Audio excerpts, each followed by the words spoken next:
Fala galera, sejam muito bem-vindos ao Dicas de Bombeiro. Eu sou o Tenente Thiago Lucian e hoje eu vou explicar para você o que é e para que serve a Força-Tarefa do Corpo de Bombeiros Militar.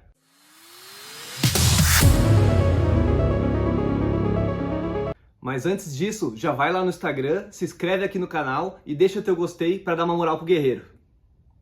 Afinal, o que é a Força-Tarefa do Corpo de Bombeiros Militar de Santa Catarina?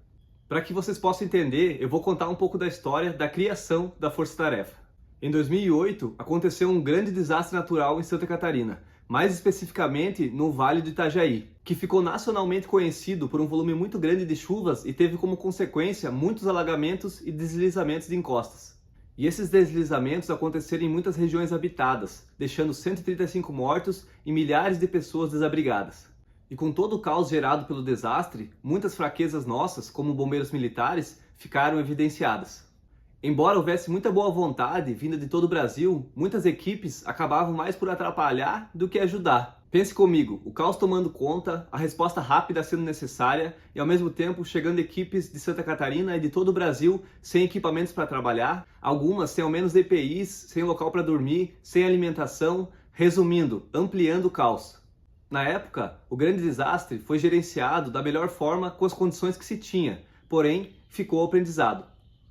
Precisávamos fazer alguma coisa, já que nós, bombeiros, sabemos que de tempos em tempos esse tipo de desastre vai voltar a acontecer, eles são cíclicos, e para isso precisamos estar preparados. Surgiu então o conceito de força-tarefa, que são equipes especializadas, capacitadas e equipadas para atuar em busca, salvamentos e resgates em situações críticas que fujam da capacidade de resposta local e que estejam aptas a agir rapidamente. Para que não acontecesse mais o que aconteceu em 2008, essas equipes precisam ter autonomia de trabalho de pelo menos uma semana, sem depender de qualquer recurso local. Ou seja, precisam estar equipadas com barracas, alimentação, equipamentos e ferramentas necessários para atuar na ocorrência. Quando criadas, as forças-tarefa tinham que ter pelo menos 12 homens em condição de atuação em cada batalhão operacional. Mas no ano de 2019 houve uma atualização na diretriz operacional e atualizou esse número para no mínimo 8 bombeiros militares aptos. O que se observa na prática, inclusive na força-tarefa da qual faço parte, é que normalmente se busca manter o dobro disso, por volta de 16 homens, para que se tenha 2 equipes em condições, até porque tem que se considerar férias e outros afastamentos. Mas como acontece a seleção e quais são os requisitos? Existem alguns cursos básicos de atuação da FT que inclusive contam pontos para ranquear a equipe dentro do estado. Alguns cursos já são fornecidos durante o curso de formação de soldados, como por exemplo o atendimento pré-hospitalar e noções de busca terrestre. Mas além desses, 4 cursos formam a base das FTs e são responsáveis quase que pela totalidade das ocorrências, e são combate a incêndio florestal, busca e resgate em inundações e enxurradas, intervenção em áreas deslizadas e busca e resgate em estruturas colapsadas. Possuir esses cursos deveria ser requisito para ingresso nas FTs, mas, na prática, o militar acaba conseguindo fazê-lo só quando ingressa na FT, já que esses cursos costumam ter vagas destinadas e reservadas para membros das forças-tarefa. Então, normalmente, os requisitos são definidos pelos comandantes, que podem considerar os cursos citados ou ainda outros. Além de, claro, proatividade, afinidade operacional, entre outros critérios. Eu destaco a proatividade e afinidade com a atividade pelo seguinte motivo. As FTs são acionadas nos piores momentos, nas piores ocorrências e normalmente com as piores condições de trabalho. Não interessa se é final de semana, feriado, se é aniversário do filho ou da esposa. Ou seja, os membros da FT precisam ser abnegados, precisam amar o que fazem e ser literalmente bombeiros. Esse, ao meu ver, é o principal diferencial da força-tarefa.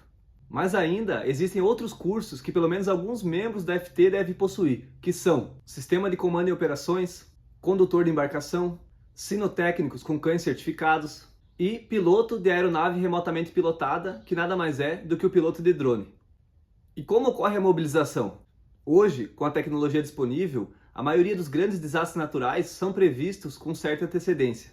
E quando isso acontece, as FTs são colocadas em sobreaviso. Então, os 8 membros que serão acionados caso se confirme, ficam com tudo pronto para sair a qualquer momento. E com a confirmação do acionamento, reúnem-se num local determinado como ponto de encontro, equipam-se com tudo que é necessário para atender a ocorrência e deslocam. Os membros das FTs normalmente trabalham e residem em cidades diferentes dentro de cada batalhão. então precisam ser ágeis para deslocar o mais rapidamente possível. E quando ocorrem desastres que não podem ser previstos, como grandes incêndios, desabamentos de estruturas, acidentes aeronáuticos, as FTs são acionadas imediatamente e se apresentam o mais breve em condições de trabalho. As FTs também podem ser acionadas para atuar fora do estado. Inclusive, as FTs de Santa Catarina já atuaram em várias ocorrências, como no rompimento da barragem em Brumadinho, em 2019, nos grandes incêndios florestais no Pantanal, em 2020, e nos deslizamentos de terra em Petrópolis, em 2022. Bom, esse foi um resumo de como funcionam as FTs do CBMSC. Espero que tenha ficado claro, mas se ainda tem alguma dúvida, deixa aqui nos comentários ou manda lá no Instagram. Ah, e não esquece de deixar o teu like e de se inscrever aqui no canal. Um grande abraço e até o próximo vídeo.